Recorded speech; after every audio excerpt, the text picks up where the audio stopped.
this, people. Let's go to Detroit. Motor City, Game 5 last night. Cavs and Pistons with everything on the line. You know the numbers. Team that wins Game 5 in a 2-2 series goes on to win it 82% of the time. PJ, Cade Cunningham did his thing. He had 39, including the big three here in the fourth quarter. He was amazing. He came out early, being aggressive, continued to be aggressive the rest of the game. I love the progression of Cade and how much he's been carrying his team. Tobias Harris hits that shot, and with 3 minutes left, the Pistons have a 9-point lead. This thing should be over, but it's not. Next Cavs possession. That's Donovan Mitchell going around Cade. It's a 7-point game. Then it's Evan Mobley inside. It's a 5-point game. Next Cleveland possession. It's Harden. It's Mobley. How about this? The big fella from 3. He had 19 points, 8 boards. We are tied up. Final seconds of regulation. Still tied. Here's your moment. Donovan Mitchell. Pressure from Asar Thompson. Mitchell driving, diving. The ball is stripped. Oh, and Thompson is tripped. Take another look. There's no whistle blown on this play. PJ, should this be a foul? Without a doubt. There's no way this is a call. This is a bad no call. Unbelievable. It's clearly a trip. You see the feet get tangled up. It's a long way from the basket. JB wants a call. Not going to get it. 48 minutes insufficient to settle the issue. We're in overtime. Tied at 103. Harden. Mobley. No. Allen, yes. He had 16. Cavs by 2. Next possession. Mitchell. Is the bank open? Yes, it is. 21 for Donovan Mitchell. Cavs by 4. And then here's the big sequence. 2-point game. Mobley. Mitchell, pump fake, money from 3. And then watch this. It's a 7-point lead, but stay with the game. Stay with the play. Max Strus. What a performance from Strus. He's big time. Max is so good right now. He has the big defensive play. He was 6 of 8 from 3. Cavaliers are pulling away. Their fans can feel it. 30 seconds left. Cunningham gets the inbounds pass. Knocks that down. Foot on the line. So it's a 2-point game. 24 seconds left. Cavs up 3. Harden can ice it. He misses the free throw, but he gets his own rebound. Pistons are forced to foul, and the Cavs are able to take the final ticks off the clock. Harden would score 30, and the Cavaliers steal one on the road. Their first road victory of this entire postseason. Cleveland was down 9 with 3 minutes to go in regulation. Closed the quarter on a 9-0 run. The third longest run to end regulation and force OT in a playoff game since they started keeping track of this. Here, however, was Pistons coach J.B. Bickerstaff, who wanted to talk about the controversial no call at the end of the fourth. Did they give you a reason why there was no foul call on Jared Allen on that trip? He fouled Asar. It's bad. I mean, it's clear. He trips him when he's going for a loose ball. In the game situation, you know, that's tough.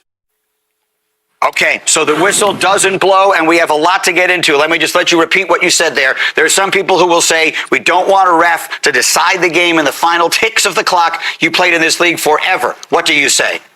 You call that call any time of the game, that call's got to be made. 1,000%. There's no way it's not made. I think that was Tony Brothers right there. There's no way you don't make that call. It is. Windy, let's talk about it here because obviously it's a dramatic game, an incredible comeback from the Cavaliers, but so much a part of the talking point is the whistle that doesn't blow in the final second. What was your reaction? I'm thinking about how close this was to an incredible redemptive moment for Asar Thompson. You remember a year ago, Jalen Brunson in this almost the same spot, a game in Detroit. Asar Thompson, one of the best defenders in the league, is on him. Brunson shakes him, one of the moves of the playoffs. That stuck with Asar Thompson for the last year. Now he's in the same situation. He's got Donovan Mitchell, and he makes a brilliant play on Donovan Mitchell at the end of this game. He gets a block here that is a clean block, and that creates the loose ball. We're never going to remember this play because it creates this controversial. That is a brilliant play there, Greeny. Yeah. And I agree with PJ. I hate that a game 5 would come down to a loose ball foul 70 feet from the basket. The Pistons did not have a timeout, so even if he corrals that, the game probably goes to overtime. But I believe it's a foul. I believe it was a foul. And if I was a Pistons fan, I wouldn't listen to anything else. I will point out, Tony Brothers did give comments to a reporter after the game in a pool report. He said he did not believe it was a foul and that the league will rule on the 2-minute report. That is obviously unsatisfying. But he had a chance to review it, and Tony Brothers did not change his opinion post-game. Monica, what did you see? I agree, and I'm glad to wake up and sit with you gentlemen and not feel like I was the one leaning on an official in that moment. To me, the other part is, as we saw Mike and Tim on the broadcast sort of play with the clock, if the whistle had been blown, there's like 1.6 left. So there's no guarantee that would have or would not have ended the game anyway. But I do think Detroit deserved the opportunity to get acknowledged. That is a foul 10 out of 10 times in the course of basketball all through a game. I just think that this is very obvious and that the officials missed it. Okay, so there's nothing. Look, we don't want to come in here at 8 o'clock the following morning after a game that dramatic and a comeback that dramatic and talk about the officiating. In this case, unfortunately, that's clearly one of the major storylines from the game. What else, Monica? What else did you see last night in a Cavaliers team? I think the percentage, I had it written down, something like 96% that the Pistons had with a 9-point lead and 3 minutes left, and the Cavaliers steal that one on the road and take control of the series. Why were they able to do it? Greeny, you and I have discussed this regarding what the Spurs' future may be in the postseason, and to me, you saw the inexperience of these Detroit Pistons show up. I'm like scouring the stats late, trying to figure out what it looks like statistically, and there's not really a big margin in terms of a statistical category, but what you saw was the experience of James Harden, Donovan Mitchell, who have been in postseason positions, kind of take over. Detroit just kind of wilted down the stretch. The turnover, the steal by Max Strus, and that turnover by Cade Cunningham, you just had a loss. That was a big piece of you turning the ball over late in game. Like, I just thought Detroit wilted. Wendy. Yeah, James Harden has been so criticized so often in his career for coming up short in big playoff games.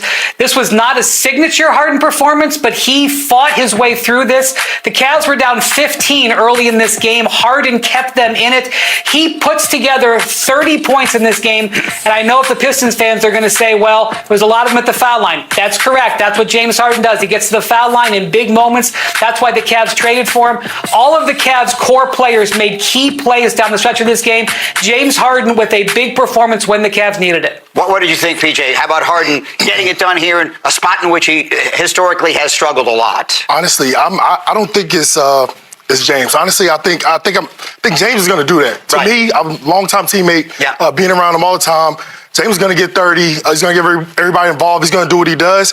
I think it's more about Detroit. I think it's really about Cade, not having the poise in certain moments, getting stripped by Strus, not boxing out, get the rebound on the James Harden free throw. I think there's so many different things that Detroit did not do to win this game, rather than then Cleveland coming in and taking it. And another one, Jalen Duren last night, who was their second best player all year long and is due for a huge contract, and Vinny Goodwill, who covers that team closely, has talked about this repeatedly through the playoffs, and they couldn't even have him on the floor. We only played 25 minutes last night. He finishes with 9 points and 5 rebounds. This is a series in which he has just completely disappeared. What are you seing in him? I don't know, man.